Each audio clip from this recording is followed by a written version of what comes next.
Hello students, hope you all are well and staying safe and healthy at home. Students, you must take safety precautions to fight this COVID-19 like wearing the masks, keeping social distancing and washing your hands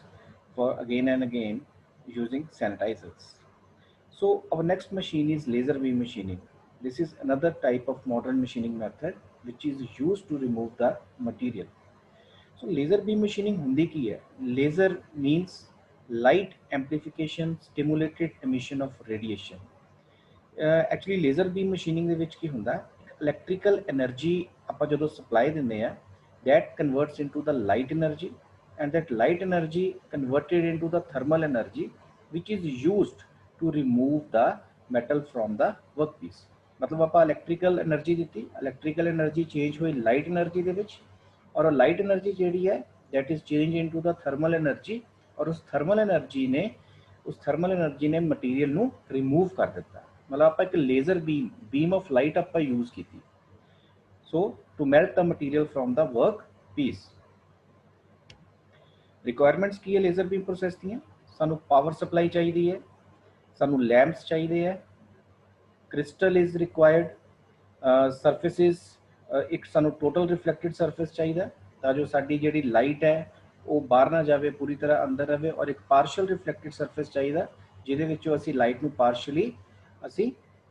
metal ਦੇ ਉੱਪਰ strike ਕਰ ਸਕੀਏ ਇੱਕ focus lens ਚਾਹੀਦਾ light ਵਾਸਤੇ light ਨੂੰ collect ਕਰਨ ਦੇ ਵਾਸਤੇ ਔਰ ਇੱਕ ਵਰਕਪੀਸ ਰਿਕੁਆਇਰਡ ਹੈ ਜਿੱਥੋਂ ਅਸੀਂ ਮੈਟਲ ਨੂੰ ਰਿਮੂਵ ਕਰਨਾ ਲੈਂਪਸ ਸਟੂਡੈਂਟਸ ਆਪਾਂ ਜ਼ੈਨਨ ਲੈਂਪਸ ਯੂਜ਼ ਕਰਦੇ ਹਾਂ ਔਰ ਜਿਹੜਾ ਕ੍ਰਿਸਟਲ ਹੋਏਗਾ ਕ੍ਰਿਸਟਲ ਆਪਾਂ ਸੋਲਿਡ ਸਟੇਟ ਵੀ ਦੇ ਵਿੱਚ ਵੀ ਯੂਜ਼ ਕਰ ਸਕਦੇ ਹਾਂ ਆਪਾਂ ਗੈਸ਼ੀਅਸ ਸਟੇਟ ਵੀ ਯੂਜ਼ ਕਰ ਸਕਦੇ ਹਾਂ ਔਰ ਸੈਮੀਕੰਡਕਟਰ ਵਿੱਚ ਵੀ ਯੂਜ਼ ਕਰ ਸਕਦੇ ਹਾਂ ਪਰ ਜੇ ਸਾਨੂੰ ਹਾਈ ਪਾਵਰ ਚਾਹੀਦੀ ਹੈ ਤਾਂ ਆਪਾਂ ਸੋਲਿਡ ਸਟੇਟ ਕ੍ਰਿਸਟਲ ਹੀ ਯੂਜ਼ ਕਰਾਂਗੇ ਵਰਕਿੰਗ ਦੇਖਦੇ ਹਾਂ ਲੇਜ਼ਰ ਬੀਮ ਦੀ ਇੱਕ ਐਗਜ਼ਾਮਪਲ ਦੇ ਤੌਰ ਤੇ ਪਹਿਲਾਂ ਸਮਝਦੇ ਹਾਂ ਕਿ ਲੇਜ਼ਰ ਬੀਮ ਦੇ ਵਿੱਚ ਹੁੰਦਾ ਕੀ ਹੈ ਜਿੱਦਾਂ ਤੁਹਾਨੂੰ ਮੈਂ ਕਿਹਾ ਕਿ electrical energy converts into the light energy and that light energy is converted into the thermal or heat energy which is used to remove the material ਹੁਣ ਜਿੱਦਾਂ ਸਾਡੇ ਕੋਲ ਇਲੈਕਟ੍ਰੋਨਸ ਹੁੰਦੇ ਆ ਇਲੈਕਟ੍ਰੋਨ ਜਿਹੜੇ ਆ ਉਹ ਆਪਣੇ lower orbit to higher orbit ਵੱਲ ਮੂਵ ਕਰਦੇ ਆ when an electron moves from one orbit to another that is from lower to higher it comes to its original state after some time for becoming the stable and that will liberate energy in the form of light ਜਦੋਂ electrons ਆਪਣੇ lower orbit ਤੋਂ hire orbit ਦੇ ਵੱਲ move ਕਰਦੇ ਆ ਔਰ move ਕਰਨ ਤੋਂ ਬਾਅਦ ਜਿੱਦਾਂ ਫਸਟ ਆਰਬਿਟ ਹੈ ਸੈਕਿੰਡ ਹੈ ਥਰਡ ਹੈ ਫੋਰਥ ਆਰਬਿਟ ਤੱਕ ਪਹੁੰਚਣ ਤੋਂ ਬਾਅਦ fourth is the higher orbit fourth orbit ਤੱਕ ਪਹੁੰਚਣ ਤੋਂ ਬਾਅਦ ਉਹ ਕੀ ਕਰਨਗੇ ਆਪਣੀ ਓਰੀਜਨਲ ਸਟੇਟ ਦੇ ਵਿੱਚ ਵਾਪਸ ਆਉਣ ਦੀ ਕੋਸ਼ਿਸ਼ ਕਰਨਗੇ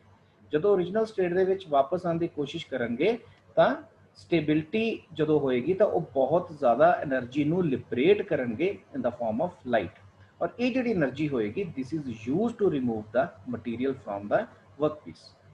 ਦਿਸ is your diagram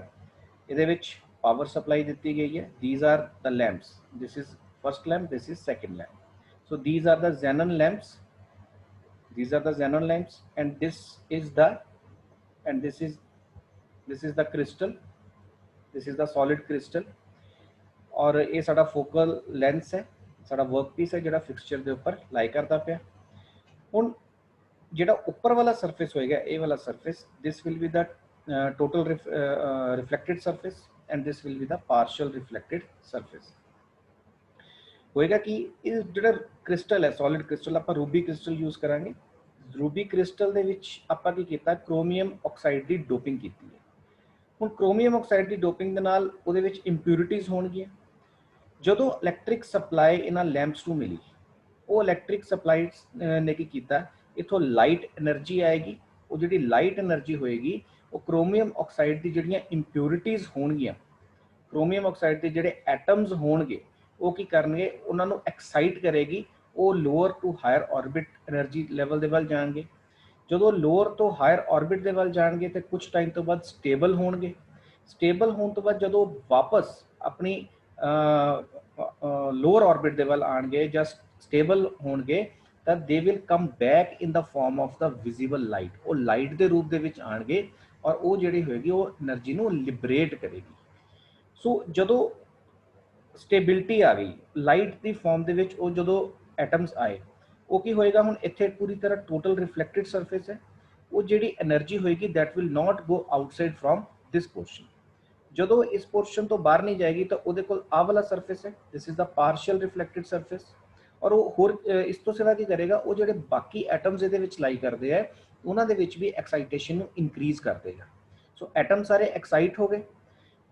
electric power ਤੋਂ ਆਪਾਂ ਸਪਲਾਈ ਦਿੱਤੀ ਜ਼ੈਨਨ ਲੈਂਪਸ ਨੂੰ, ਲਾਈਟ એનર્ਜੀ ਆਈ, ਇੰਪਿਊਰਿਟੀਜ਼ ਜਿਹੜੇ ਇੰਪਿਊਰਿਟੀ ਐਟਮਸ ਹੋਣਗੇ ਕ੍ਰੋਮੀਅਮ ਆਕਸਾਈਡ ਦੇ ਉਹ ਐਕਸਾਈਟ ਹੋ ਜਾਣਗੇ, ਲੋਅਰ ਤੋਂ ਹਾਇਰ ਆਰਬਿਟ ਵੱਲ ਜਾਣਗੇ, ਫਿਰ ਉਸ ਤੋਂ ਬਾਅਦ ਕੁਝ ਟਾਈਮ ਤੋਂ ਬਾਅਦ ਉਹ ਸਟੇਬਲ ਹੋਣਗੇ ਤੇ ਵਾਪਸ ਆਣਗੇ ਇਨ the form of the light. ਔਰ ਦਿਸ ਸਰਫੇਸ ਬੀਇੰਗ ਦਾ ਟੋਟਲੀ ਰਿਫਲੈਕਟਡ, ਬਾਕੀ ਐਟਮਸ ਨੂੰ ਵੀ ਐਕਸਾਈਟ ਕਰਨਗੇ ਤਾਂ ਸਾਡੇ ਕੋਲ ਲਾਈਟ ਪੈਦਾ ਹੋਏਗੀ, ਲਾਈਟ એનર્ਜੀ ਸਾਡੇ ਕੋਲ ਆਏਗੀ, ਜਿਹੜੀ ਕਿ ਸਿਰਫ ਉਹਦੇ ਕੋਲ ਇੱਕੋ ਹੀ ਰਸਤਾ ਹੈਗਾ ਜਿਹੜਾ ਕਿ ਪਾਰਸ਼ੀਅਲ ਰਿਫਲੈਕਟਡ ਸਰਫੇਸ ਹੈ, ਇੱਥੋਂ ਲਾਈਟ એનર્ਜੀ ਆਏਗੀ, ਆਪਾਂ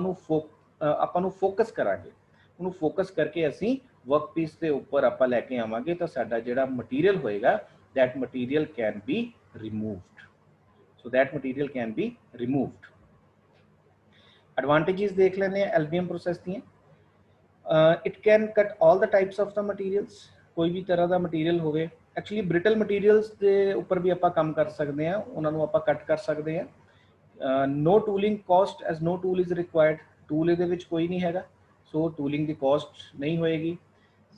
ਫਿਨਿਸ਼ ਜ਼ਿਆਦਾ ਆਏਗੀ, ਐਕੂਰੇਸੀ ਜ਼ਿਆਦਾ ਆਏਗੀ। ਕੁਝ ਮਾਈਕਰੋ ਹੋਲਸ ਹੁੰਦੇ ਹੈ ਜਿਨ੍ਹਾਂ ਨੂੰ ਆਪਾਂ ਨਾਰਮਲ ਡਰਿਲਿੰਗ ਬਿਟ ਦੇ ਨਾਲ ਨਹੀਂ ਡਰਿਲ ਕਰ ਸਕਦੇ, so with the help of LBM we can drill those micro holes and moreover it can produce the complex and irregular shapes and designs. ਕੋਈ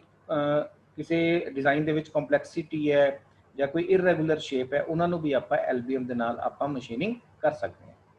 ਡਿਸਐਡਵਾਂਟੇजेस ਕੀ ਹੈ, ਹਾਈ ਇਨੀਸ਼ੀਅਲ ਕਾਸਟ, ਇਨੀਸ਼ੀਅਲ ਇਹਨੂੰ setup ਕਰਨ ਦੀ caste ਜਿਹੜੀ ਹੈਗੀ ਹੈ ਬਹੁਤ ਜ਼ਿਆਦਾ ਹੈਗੀ ਹੈ, ਇਹਨੂੰ ਮੇਨਟੇਨ ਕਰਨ ਦੀ ਕਾਸਟ ਬਹੁਤ ਜ਼ਿਆਦਾ ਹੈਗੀ ਹੈ, and laser can lead to safety hazards. So ਇੱਕ ਮਤਲਬ ਜਿਹੜਾ ਪ੍ਰੋਸੈਸ ਹੈ ਦੈਟ ਇਜ਼ ਨਾਟ ਸੇਫਰ ਆਪਾਂ ਨੂੰ ਕਹਿ ਸਕਦੇ ਹਾਂ, it can lead to safety hazards. Process is slow